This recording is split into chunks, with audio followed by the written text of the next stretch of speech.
So, if you've watched these reviews at all, or you know me personally, one thing I'll say a lot is that I'm not a fan of modern day comedies. I don't find them funny 90% of the time. The humor, as you call it, just doesn't appeal to me anymore.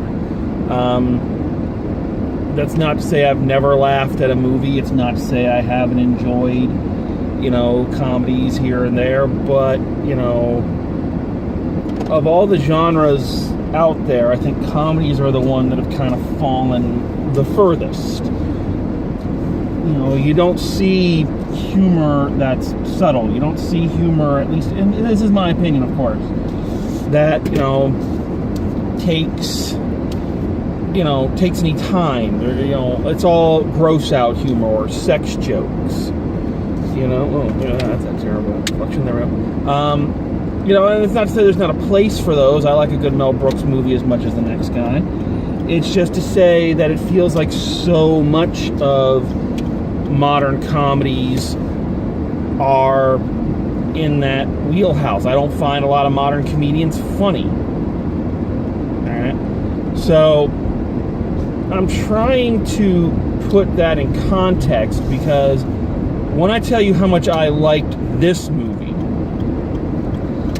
it's because it's more of a throwback to a different time of comedies. It's hard to critique a comedy, really, unless when you hate it. Then you can rip it apart. But when you like one, it's hard to, give it a review, because, humor is subjective. What I find funny, other people aren't going to find funny. So I'm going to try my best, instead of, giving a full-out review here, because it's hard to do, kind of explain why I found this as funny as I did.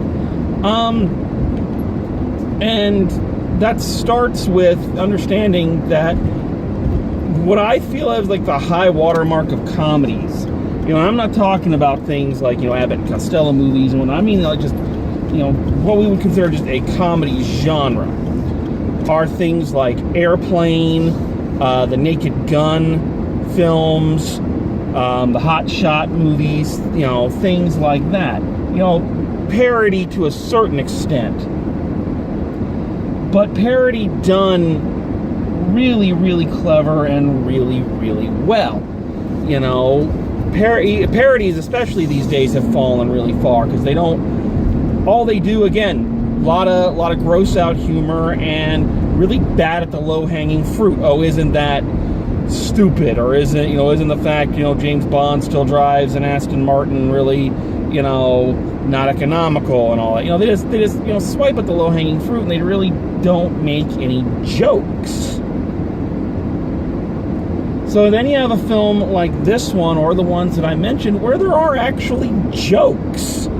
And it has a great selection of jokes. It has verbal humor. It has reactionary humor. It has slapstick. It has a few, only one thing that I would consider kind of a gross out moment, but it's not even a gross out by, the standards of today. I'm just saying, you see Rowan Atkinson's ass. So it has all of these elements in it. It's not just going for the one thing, or have one thing over the other. There's something for everybody to enjoy this. You could take a kid to this, and they could watch it. And I don't know if you could, and then laugh at it. If they don't get the verbal jokes, they'll get just Rowan Atkinson's expressions, or get the slapstick. And I don't think you can say that for a lot of comedies anymore. You can't take your kids to that kind of stuff anymore. I remember seeing the Naked Gun movies when I was a kid, and I didn't get a lot of the sex jokes. I got those later when I understood more. But I got, what, Leslie Nielsen was doing. I got the comedy, I got the slapstick, I got that he was supposed to be an idiot,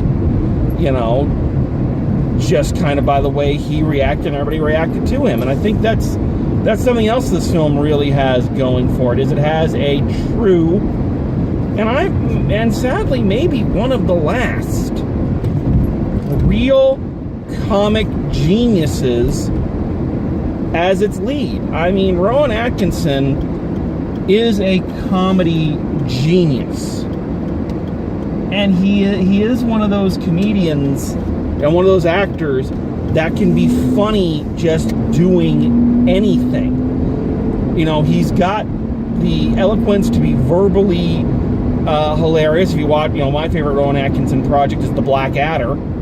So, you know, there's a good example. He's got a seemingly rubber face that can make all these wacky expressions.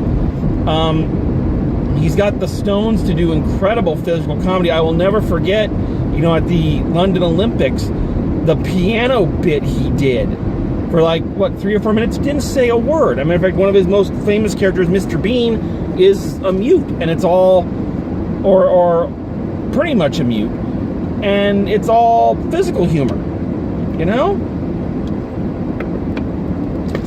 Pardon me. So, that well-rounded of a performer, and not a one-trick pony like so many of the comedians are today, you know, gives you so many more options, you know, and we don't have a lot of those performers left. Leslie Nielsen of Naked Gun fame, you know, is gone.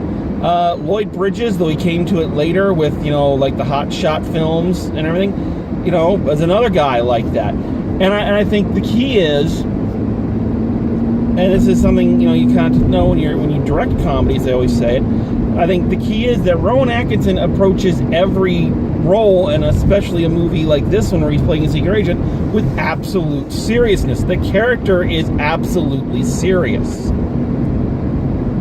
You know, you watch other parodies or other comedians of the day, and it feels like and I've said this before in other reviews, that every line should be followed by them looking directly into the camera going, "It's funny, laugh, don't you get it, I'm funny, ha ha ha ha." You know, then again, that was one of my big problems with Deadpool, is, you know, there was no subtlety to it. It was wacky bullshit, coupled by, laugh at me, it's wacky bullshit. You know, whereas this film, it just let itself be funny. The character took himself seriously. He took his situation seriously. And therefore, when goofy things happen, when funny things happen, when he messes up, it's twice as hysterical, because he is trying his hardest. You know, and I think that's another thing, that this is a rarity. You don't see this often. Again, I keep going back to the Naked Gun comparison, because normally you see a movie like this one, and, you know, the hero is supposed to be an idiot. That's part of the joke, is that he's you know, what if James Bond was a moron? But I think that's misselling the character a bit, because just like Frank Drebin in the Naked Gun pictures, he's just competent enough.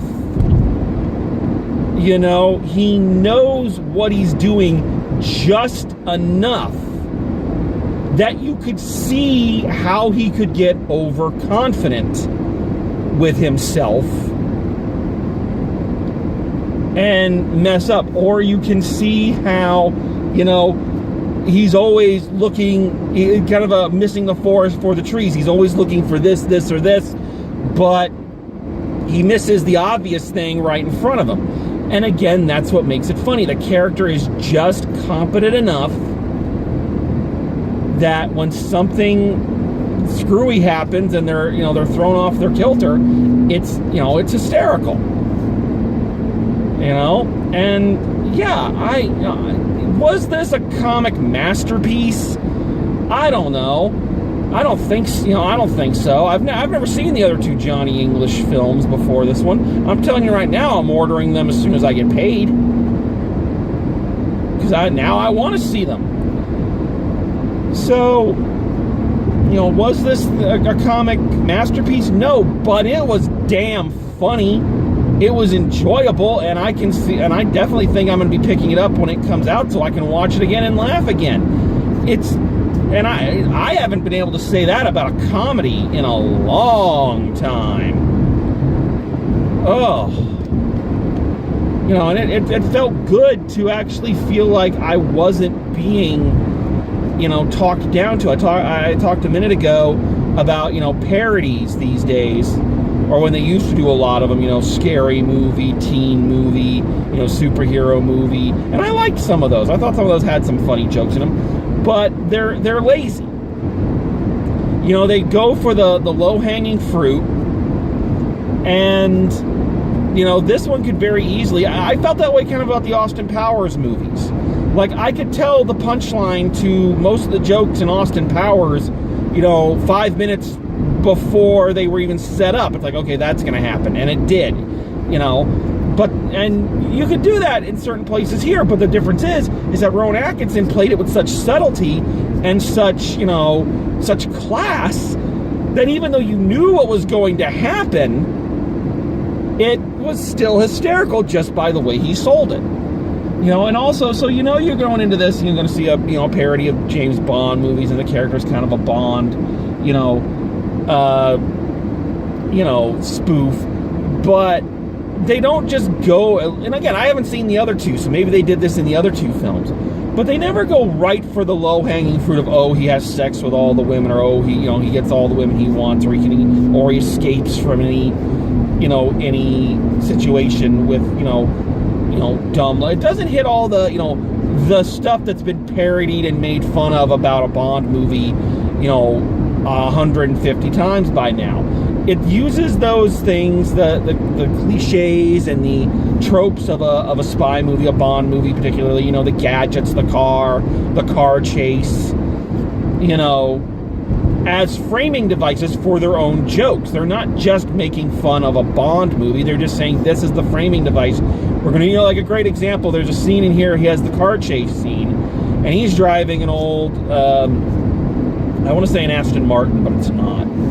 I'm not a car guy, so I don't know. But he's driving an older car, without, no computers or anything like that. And he's chasing, the girl who's in, a hybrid, an electric car.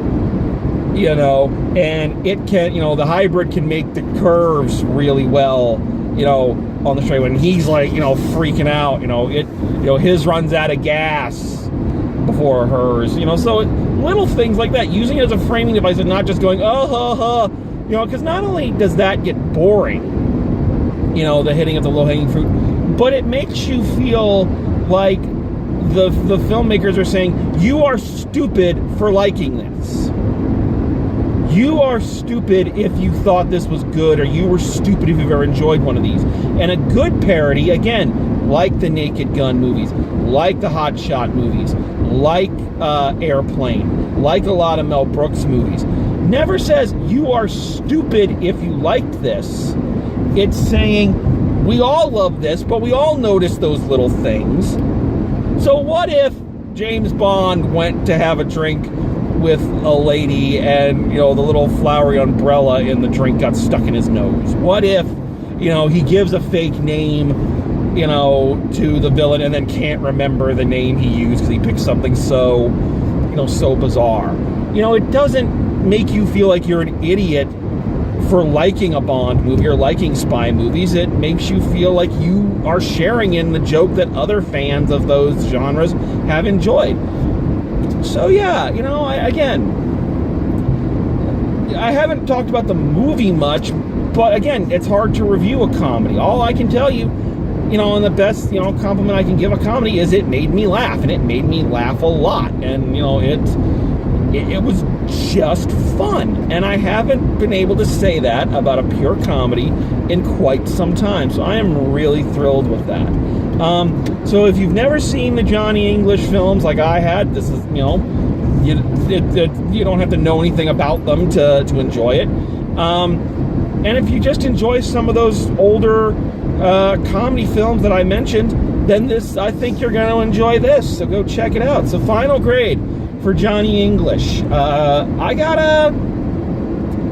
want to be really generous and say, an A, but I'm going to be honest, because it didn't, I laughed, but it wasn't perfect. So I'm going to say a B+.